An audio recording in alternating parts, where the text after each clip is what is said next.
तो आज हम डिस्कस करेंगे चैप्टर 1 का ऑल इम्पोर्टेंट क्वेश्चन, जो कि बोर्ड के लिए बहुत इम्पोर्टेंट क्वेश्चन है। हर साल पूछा जाता है, लगभग चांस है। हमारे पास पहला मैंने क्वेश्चन रखा है HCF 306 और 657 का 9 दे दिया है। तो एलसीएम, इसी संख्या का एलसीएम भी ज्ञात करना है। हमारे पास एक फार्मूला आता है, फार्मूला से ज्ञात करें और डायरेक्ट ज्ञात करें, क्योंकि ऑब्जेक्टिव में आता है 1 नंबर के आएगा। तो फार्मूला क्या होता है, पहली संख्या गुण दूसरी संख्या बराबर लसागु गुणित मासा। हमारे पास इस फार्मूले पर ही एक ये फार्मूला ही डायरेक्ट पूछ लेता है, जैसा कि मैंने आपको रियलिटी दिखा दी, एग्जाम में पूछा है। लिखा है, देखिए, किन्हीं दो धनात्मक पूर्णांकों ए और बी के लिए। तो क्या ऑप्शन होगा, पहली संख्या गुणित दूसरी संख्या, ये वाला नहीं हो सकता है। पहली संख्या गुणित दूसरी संख्या बराबर लसा गुणित या मासा, मासा गुणित या लसा, वही बात होगा। पहली संख्या गुणित दूसरी संख्या बराबर लसा गुणित मासा। देखिए डायरेक्ट एग्जाम में पूछा गया है, 20 साल का है, 2023 आ गया है। 2023 में पहली संख्या गुणित दूसरी संख्या, डायरेक्ट फार्मूला ही लर्न कीजिए, या फार्मूला आ जाए या फिर सवाल आ जाए। हमें पहली संख्या क्या है, ये है। दूसरी संख्या यह है, HCF ये दे दिया है। पहली संख्या है क्या, 306 गुणित 657 बराबर लसा। लसा तुमको ज्ञात करना है, यानी LCM बोलते हैं लसा को।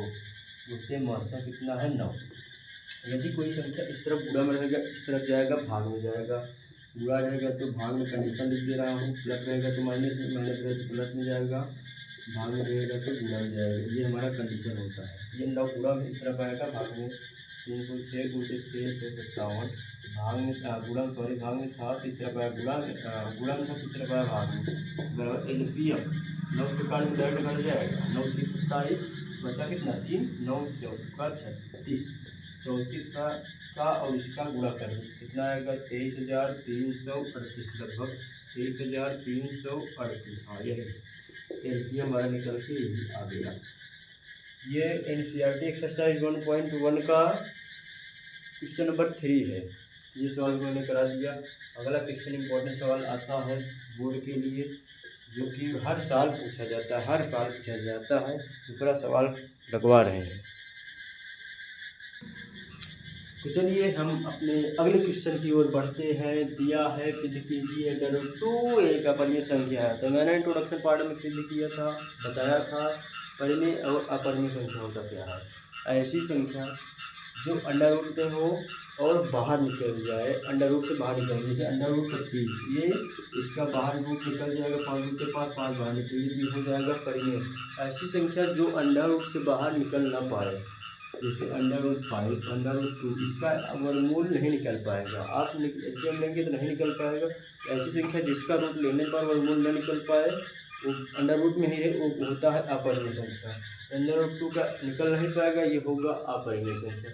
हमको यही सिद्ध करना है कि अंडर रूट 2 एक अपरिमेय संख्या है। जानते तो हैं अपरिमेय है, लेकिन कैसे है, तो कैसे है चलते हैं सिद्ध करते हैं। तो सबसे पहले मान लेते हैं अंडर रूट, माना अंडर रूट 2 एक परिमेय संख्या, तो इसका अपोजिट अपरिमेय है, तो मानेंगे परिमेय संख्या है। मान लिए परिमेय संख्या है। परिमेय संख्या के मैंने बताया था इंट्रोडक्शन पार्ट में, ऐसी संख्या जो P/2 के रूप में लिखा जाए। तो मान लेते हैं, माना परिमेय संख्या है अंडर रूट 2 परिमेय संख्या है, तो P/2 होगा, क्योंकि परिमेय माने हैं। नेक्स्ट अब क्या करेंगे, दोनों पक्षों का वर्ग करने पर,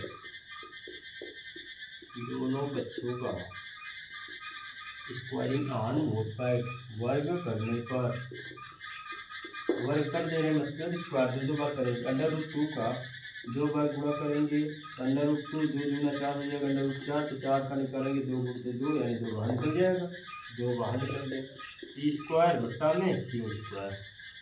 अब क्या करेंगे, क्यू का इधर ले जाएंगे, 2 को इधर लाएंगे, क्यू स्क्वायर बटा में आएगा पी स्क्वायर, ये इस तरफ आएगा और वहाँ पे इसके साथ वो चला गया, उसके साथ भी आ गया बटा में 2। अब क्या है, यदि पी स्क्वायर 2 से विभाज्य है तो पी भी 2 से विभाज्य होगा। कैसे, जैसे मान लेते हैं पी का स्क्वायर करें, कोई संख्या लेते हैं, 2 इसका स्क्वायर बटे 2 कह रहा है, यदि दो टी स्क्वायर में दो का स्क्वायर करो, 2 दूना 4 होगा, बटे में 2, 2 दूना 4 होगा। यदि पी स्क्वायर 2 से विभाज्य, विभाज्य मतलब कट जाए, विभाज्य है तो पी भी 2 से विभाज्य हो जाएगा। पी मतलब 2, यानी 2 के बटे 2, 2 भी विभाज्य हो जाएगा, 2 कम 2 पाएंगे, यानी पी स्क्वायर विभाज्य है तो पी भी विभाज्य होगा। देखिए सिद्ध कर दिए। अब क्या करेंगे, माना, पुनः माना, एक बार मान चुके तो फिर से माना, पुनः माना। क्या मानेंगे, पी बराबर क्या इसे मानेंगे, जैसे यहाँ पर 5 रहेगा 5 आर मानेंगे, 2 रहेगा 2 आर मानेंगे, 3 रहेगा तो 3 आर, जैसे अंडर रूट 3 कह देगा, 5 कह देगा, 6 कह देगा, जो कहेगा उसके हिसाब से। तो पी बराबर 2r। अब इसको मान लेते हैं समीकरण 21 पर पी का मान समीकरण 1 में रखने पर, चलिए रख देते हैं।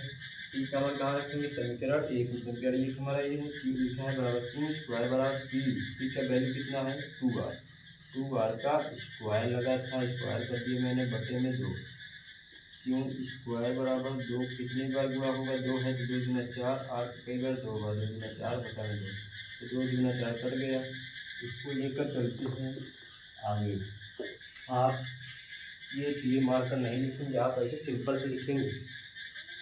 क्यू स्क्वायर बराबर क्या है, are square 2r square, 2r square, 2 को गुणा में कर ले आओ भाग में, क्यू स्क्वायर बटा में 2 आर स्क्वायर बचा है। फिर वही कंडीशन लिखेंगे, जैसे ये वाला लिखे तो वैसे वही वाला लिखेंगे।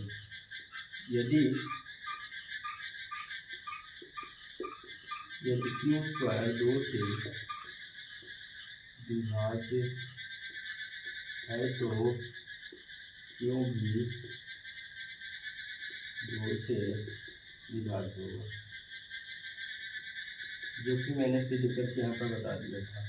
हम देखेंगे पी और क्यू दोनों का उभयनिष्ठ गुणनखंड है क्या 2, क्योंकि दोनों में देखिए 2 से विभाज्य हो रहा है, क्यू 2 से विभाज्य हो रहा है, पी 2 से विभाज्य हो रहा है, तो लिखेंगे क्या, पी और क्यू का उभयनिष्ठ गुणनखंड कितना निकल के आया, 2 निकल के आया, 2 है, जो कि विरोधाभास है। अतः इधर लिख देते हैं, साइड साफ साफ लिख, अतः √2 एक अपरिमेय संख्या है।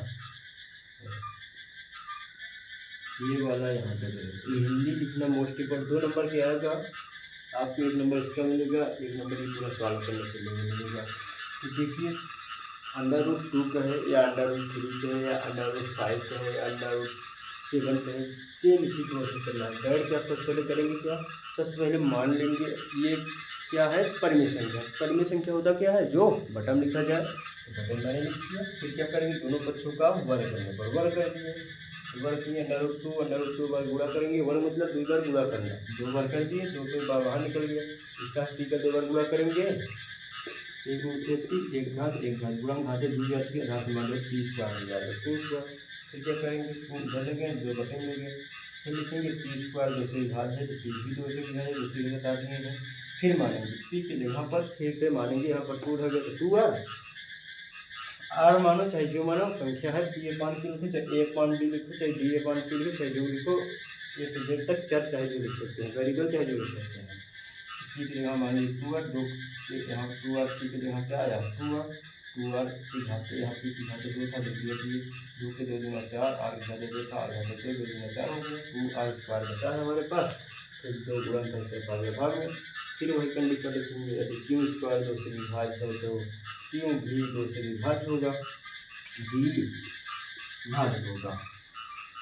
पी और क्यू का उभयनिष्ठ गुणनखंड क्या निकल के आया है 2, पी और क्यू दोनों विभाज्य हो रहा है 2 से, तो इसीलिए उसका उभयनिष्ठ मतलब होता है कॉमन निकल के आया 2, इसीलिए जो कि विरोधाभास है, विरोध कर रहे हैं, इसीलिए √2 एक अपरिमेय संख्या है। चलिए अगले सवाल के लिए मिलते हैं। तो चलिए आगे अपना question number 3 most important category में आता है, जो कि सवाल ये वाले जरूर सवाल आता है। जैसा कि आपको मैं एग्ज़ाम रिलेटिव से दिखा दूँ, एग्ज़ाम में भी आता है। देखिए यहाँ पर 100 नंबर की आया है 2√3 एक अपूर्णांक संख्या से निकलने के लिए उनको बोला है। किस साल आया है? 2024 में आया है, जो कि मैंने एक साल 2024 में भी एग्ज़ाम दिया था, जो कि 98 अंक प्राप्त किया था। हमारा 1 नंबर ऑब्जेक्टिव में लगभग कट गया था, चांस है। एक मैंने त्रिज्या को ध्यान में न रखकर व्यास को ध्यान में रख कर त्रिज्या लिख दिया था, इसीलिए 1 नंबर वहाँ से कट गया था। नहीं तो अपना 100 में 100 पाते। तो हम बताएंगे कैसे रॉन्ग होता है, कैसे आसान रहता है, क्योंकि एग्ज़ाम मैंने दिया। तो ये वाला देखिए सिद्ध करने को बोला है 2√3 एक अपरिमेय संख्या है। तो फिर वही कंडीशन मान लेंगे, माना 2√3 एक परिमेय संख्या है। तो परिमेय संख्या होता क्या है? जो P/2 के रूप में लिखा जाए। √3 2√3 एक P/2 के रूप में लिख दिया, जो किसमें था? गुणा में। इस तरह आ गया, भाग में आ गया। देखिए P/2 कोई संख्या बटे में लिखा है तो क्या होता है? परिमेय संख्या। P/2 एक परिमेय संख्या है, तो √3 3 भी परिमेय संख्या होगा।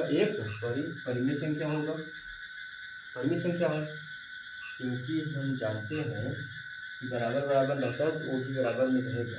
लेकिन हम जानते हैं √3 होता क्या है? अपरिमेय संख्या। क्यों? क्योंकि √3 का निकल नहीं पाएगा क्या? वर्गमूल। तो क्या हो जाएगा? अपरिमेय, जो कि विरोधाभास है, विरोध कर रहा है।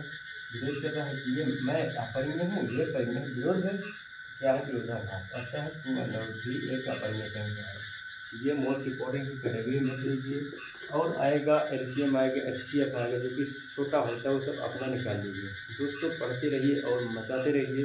जय हिंद। मिलते हैं नेक्स्ट वीडियो में एक जोरदार तरीके से। जय हिंद।